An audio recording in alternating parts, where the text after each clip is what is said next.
Hei, draugi! Sveiciens šodien epizodē numur 27. Šoreiz par to, kad braukt uz kādu galamērķi un kad nu labāk to izlaist, jo laiks var visu sabojāt. Redz, šajā vasarā vairāk kā mēnesis nodzīvoju pa Norvēģiju. Man sieviņa ir no turienes, un līdz ar to braucām pie rādiem un tā tālāk. Nedaudz prom no traki karstās vasaras Spānijā. Gan jau to arī esi dzirdējis par Norvēģijas laikapstākļiem un vasaru. It sevišķi rietumkrastā. Vasara tur īsti nav. Varbūt ir 13, 15 grādi, visi pārlaimīgi un metās jūrā peldēt un kaifot. Jā, dīvaini, bet jākaifo taču ir par to, kas ir. Bet kā gadījās vai ne, mēs trāpījāmies Norvēģijas vēsturē karstākajā vasarā. Jā, tu neticēsi, Norvēģijas kalnos, augšā fjordos, ūdens temperatūra bija 26 grādi. Gaisa uzkarsa līdz 32. Vietām, man liekas, kaut kur pat rekords bija 36 grādi Norvēģijā. Man liekas, šovasar Latvijā pat nebija tik silts, vai ne? Un pat vakarā kādā reizē, kad kāpām pasaulē augstākajās koku kāpnēs Florī, pēc 6 vakarā gaisa temperatūra bija 28 grādi, cepināja mežonīga saule. Starp citu, tās kāpnes ir 4444 pakāpieni garas. Paceļ augšā tevi apmēram kaut kādi gandrīz 800 metri. Tas ir tāds pasakains kāpiens pa fjorda malu. Fantastisks skats. Un to tu pats atrodi internetā, pameklē, pagūglē, paskaties, ir tā vērts. Tas bija tiešām kaut kas nepieredzēts un nepiedzīvots Norvēģijas vēsturē. Šis karstums, laiks, vasara bija vienkārši dievīga. Protams, mēs to izbaudījām un kaifojām un haikojām kalnos. Tik pasakaini labi, ka kādā no daudziem kalnu pārgājieniem zilajām debesīm virs galvas sāku apsvērt domu. Vajadzētu varbūt sarganizēt kādu ceļotāju grupiņu šo pasakaino pārgājienu taku. Drīz vien atgrieza sieviņa man realitātē, jo sākām runāt par to, ka ja tagad ir šitik skaists laiks, diez vai kas līdzīgs atkārtosies nākamos 10 gadus. Tā ir.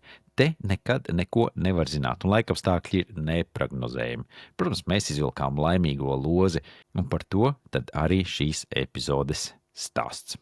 Par dažiem galamērķiem pasaulē. Un kad ir sezona, un kad nepavisam nav jēga tur braukt un kāpēc. Norvēģija ir viens piemērs, bet ļoti atšķirīgi reģioni. Skaidrs, ka visi grib braukt uz rietumu krastu, fjordus skatīties, bet es pats 10 gadus dzīvoju austrumu krastā, un tici man, arī tur ir pasakaini skaisti, sāliņas, jūra, un vasaras tur skaistas, un ziemās sniedziņš. Ideāli, bet rietumu krasts nekad nav prognozējams. Statistika arī rāda, ka Norvēģijā 24. un 25. gadā bija gandrīz 40 miljonu nakšņošanu, no kurām 12 miljoni bija ārzemju turisti. Un rietumkrasts piesaista aptuveni 60% no tiem, bet austrumkrastam paliek tikai 20%, jo tur mazāk fjordu, bet vairāk mežu un ezeru. Šo te atceries, jo tur turisms tiešām nav liels. Vietējie brauc, ārzemju turisti ir ļoti maz, bet ļoti skaisti. Pasaulē gan daudz galamērķi ir šādi ar skaidri prognozējumiem piemēriem. Nevajag uz Meksiku, piemēram, braukt vasarā, no jūnija līdz septembrim, es teiktu, jo tur lietu sezona un viesuļvētras. Uz Maču Piču un Varavīksnes kalniem arī nevajadzētu braukt gada sākumā. Laiks pavisam nelutinās un var trāpīties pamatīgā mākonī un sniegā ieputināts Varavīksnes kalns, kur no Varavīksnes krāsām nemiņas. Var gadīties savādāk, var tev pavaikties, bet riska faktors ir ļoti augsts. Un tāda galamērķi ir daudz. Dienvidamerikā, piemēram, Patagonijā, labākais laiks ir decembris, februārs, kad tur vasara, temperatūra plus 15, 20 grādi, mazāk vēja, turistu skaits gan pieauga par 50% salīdzinājumu ar pārējo gadu. Sliktākais laiks būs jūnijas, augusts, kad ziema, sniegs un temperatūra ap nulīti. Daudzas takas arī ir slēgtas. Starpsezona oktobrs, novembris vai mārts, aprīlis, kad cenas par lidojumu un viesnīcām krītās par 20–30%. Laikapstākļi vēl ir pieņemami, bet mazāk pūļu. Āfrikā, ja mēs skatāmies jau safāri te pašā klasiskos takas, skatīsimies Keniju un Tanzāniju.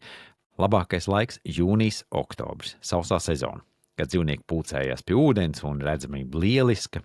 Turistu skaits sasniedz gan 2 miljonus gadā tieši šajos mēnešos. Sliktākais laiks – marts, maijs.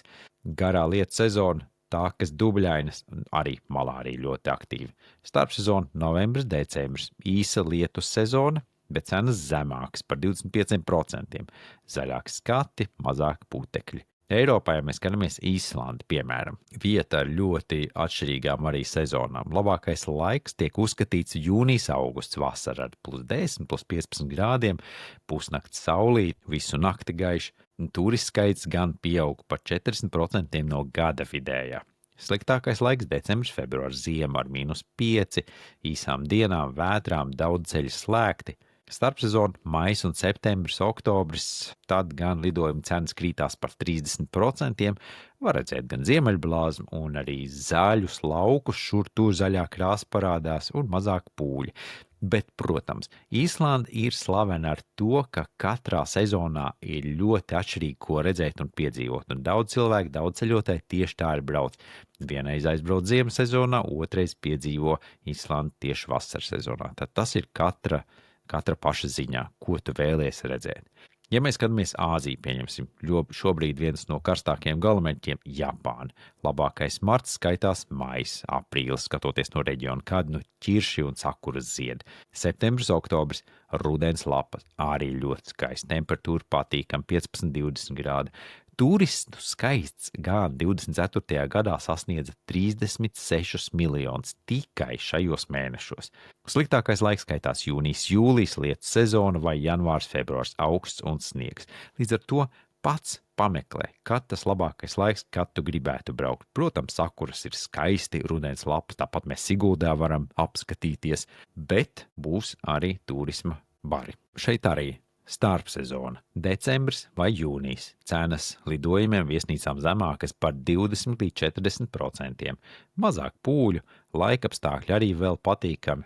Katram galamērķim, kā es minu, ir lidojuma biļešu cenas un laikapstākļu labākais laiks. Meksikā labākais, es teiktu, ir novembris, aprīlis. Protams, tā ir klasika. Sauss, 25 grādi, bet cenas augstāks par 30%. It sevišķi, kas ir tā karstā sezona, decembris un janvāris. Sliktākais gan jūnijas, novembris, pat es teiktu jūnijas, oktobris, septembris, jo no oktobris teiktu, ka jau var braukt. Viesuļvētras, lietus, cenas zemākas gan par 40%. Starpsezona maijs, oktobris, kā minēju, jau tad arī laikapstākļi vēl ir ok, un cenas 20-30% lētāks.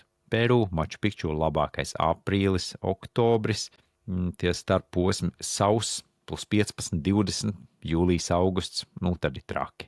Tādi ir traki, tad ir apmēram 500 000 apmeklētāju mēnesī, tad ir daudz. Sliktākais laiks Peru apmeklēšanai manā uztverē ir janvāris, marts. Protams, turisms ir ļoti, ļoti, ļoti zems, un, ja sevišķi, ja tu gribi iet kādos kalnu pārgājienos, nebūs tas labākais laiks. Un vēl, kuros laikos no dažiem galamērķiem noteikti vajadzētu izvairīties. Kā piemēram, Kankūna reģionā ir spring breaker laiks.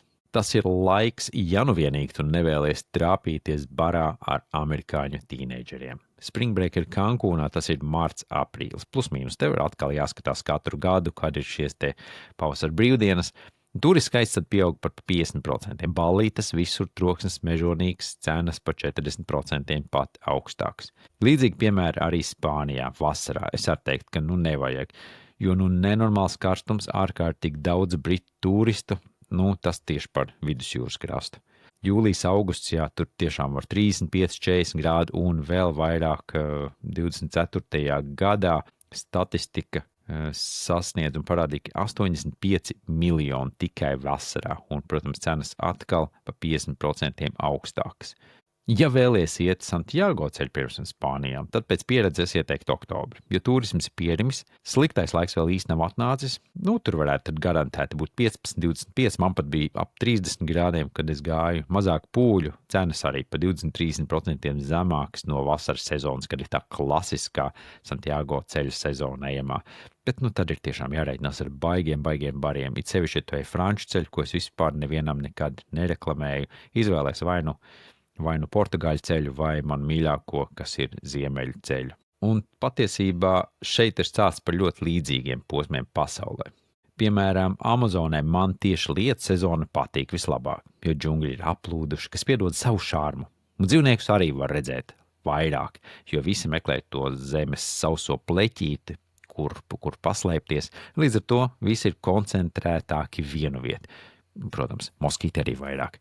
Bet tā jau ir. Par katru bonusu ir jāmaksā savu cenu, vai ne? Amazonē, Peru vai Brazīlijā, kā es saku, lietu sezona ir apmēram janvāris, jūnijas plus mīnus, tad ūdens līmenis ir visaugstākais.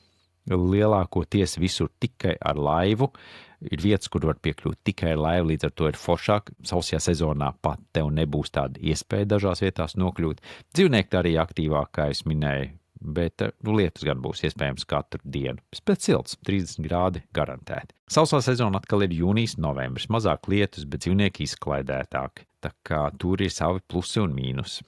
Statistika arī rāda, ka Amazonē turisms pagājušā gadā pieauga 15% tieši lietu sezonā. Tā kā visam ir savu plus mīnus, un cilvēki jau to apzinās, ka lietu sezonā tomēr ir interesantāk. Tu kaut ko upurē, jā, ir lietus, jā, ir dubļi, bet, autentiskāk pieredzīta. Tā kā meklē savu sezonu, plāno gudri, ja vajag padomu, raksti man, izvairies no sliktām sezonām. Es ieteiktu tomēr izvēlēties starpsezonas. Tas vai labais bonus.